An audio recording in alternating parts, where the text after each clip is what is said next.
Bonjour, Pascal Pérez, je suis présidente du cabinet RH2U. Jean-Marc Sepio, je suis dirigeant d'un cabinet qui s'appelle Briva, qui travaille notamment dans la gestion de crise, la conformité et la continuité d'activité. Je propose aux TPE-PME la possibilité d'accéder à un logiciel de gestion RH à des prix accessibles, mais aussi de se doter d'une fonction RH en accompagnement à des tarifs compétitifs. Je travaille notamment sur le RGPD depuis fin 2016.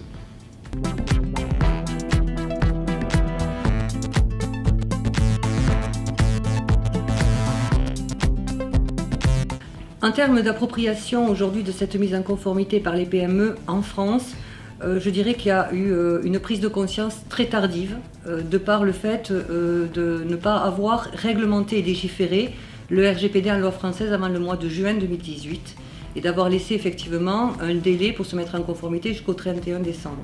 Elles n'ont pas toutes pris conscience effectivement de la nécessité de se mettre en conformité beaucoup plus rapidement.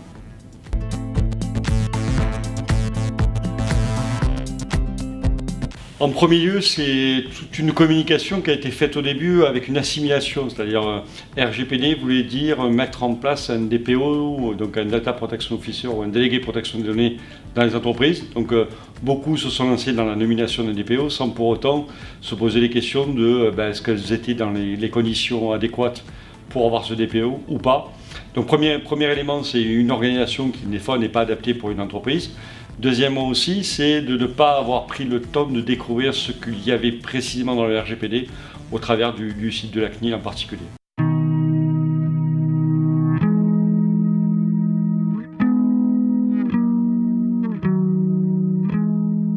Le dispositif tel que l'a voulu le bâtir le Digital Place se veut avant tout opérationnel. L'idée, c'est réellement de qualifier quels sont les besoins des entreprises, notamment sur la mise en conformité, au regard de leur taille ou de leur domaine d'activité. Et la volonté de Digital Place, c'est de proposer à la fois un diagnostic au sein des entreprises, et de ce diagnostic, de pouvoir orienter les entreprises sur des modules très opérationnels. C'est quelque chose qui a été réellement bâti de façon à pouvoir répondre à des demandes très particulières des entreprises, à la différence de ce qui avait été mis en place par des formations dans d'autres domaines d'activité où on avait tendance à avoir des formations sur 4 ou 5 jours de déléguer la protection des données. Là, la démarche est totalement différente. Là, c'est réellement de cibler le besoin et de pouvoir y répondre à travers des parcours de formation très ciblés.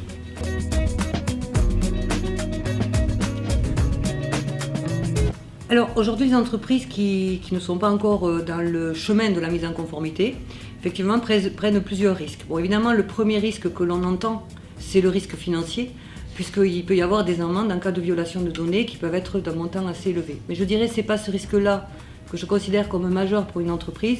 Le risque majeur, c'est la perte de la relation de confiance vis-à-vis de leurs clients et du coup, effectivement, de perdre plutôt du business. Au niveau européen, il y a une volonté qui est affirmée, qui est aujourd'hui de positionner un cadre sur la gestion des data. Le RGPD est une des directives qui a été prise par le niveau européen. Est venue se rajouter d'autres directives dont on ne parle peut-être pas encore suffisamment aujourd'hui. Je cite par exemple donc, la directive sur Digital Single Market, qui a aujourd'hui pour volonté d'établir un cadre de référence sur la protection des droits d'auteur sur Internet, mais aussi d'autres directives qui vont dans le sens aussi de l'encadrement des data, telles que e-privacy, la refonte de la directive e-privacy, evidence. Donc vous le voyez bien qu'aujourd'hui, l'Europe s'est mis en tête de pouvoir fournir un cadre. Alors, un cadre qui permettra d'avoir une égalité, bien entendu, de traitement entre les entreprises qui ne sont pas européennes et l'Europe, de façon à ce qu'il y ait une égalité dans le traitement des données personnelles ou des données de façon générale. Et deuxième point aussi, de pouvoir aussi donner un cadre aux entreprises pour développer des nouvelles technologies et que ces technologies respectent bien entendu l'individu comme le droit des propriétés des entreprises. Alors effectivement, le RGPD a mis en exergue une nouvelle fonction, un nouveau métier qui s'appelle le DPO, ou délégué à la protection des données. Pour autant, ce métier existait déjà, il s'appelait correspondant informatique et liberté, ce n'est qu'une transformation des missions qui a été amenée par cette réglementation. Aujourd'hui, je dirais que le digital amène forcément des nouveaux métiers. Ce n'est pas le RGPD qui va amener des nouveaux métiers, mais aujourd'hui, tout ce qui tourne autour du digital, des mesures de protection. On voit bien qu'il y a un fort développement de responsables sécurité des systèmes d'information. On voit bien que ces métiers-là prennent une part importante avec une rareté des profils sur le marché du travail. Donc il est difficile d'anticiper sur l'évolution de ces métiers ou sur l'apparition de ces nouveaux métiers, d'autant plus que nous avons un système d'éducation qui ne permet pas d'anticiper sur tous ces impacts du numérique et du digital dans notre société. Donc ce n'est pas le RGPD directement, mais oui, des nouveaux métiers vont apparaître. Et les RH devront effectivement essayer d'anticiper sur ces nouveaux profils, ces nouvelles compétences qui sont aujourd'hui demandées.